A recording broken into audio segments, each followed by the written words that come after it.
Ako šiješ, ako praviš šablon, ako si po struci krojač, krojačica, šnajder, šnajderka, modelar, modelarka, ti si pravi modni kreator.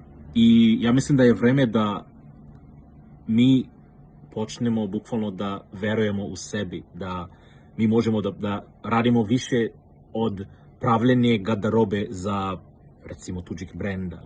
Nemam ništa protiv toga, ali često imam slučaje gde neko šalje sliku za neki dizajn i onda vidim da je to samo sa Pinteresta. Ako ti samo umeš da crtaš ili da skupljaš slike sa interneta i onda kao ti si modni dizajner ili modni kreator, tako, i nikad nisi seo za mašinu, ja smatram da nisi modni kreator, da si umetnik, jeste, ali modni kreatori su ljudi koji stvarno pravi garderobe.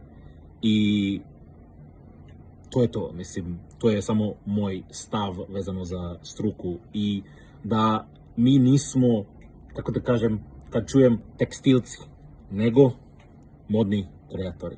Ti si modni kreator ako umeš da radiš bilo šta od tih stvari koje sam ja rekao malo pre.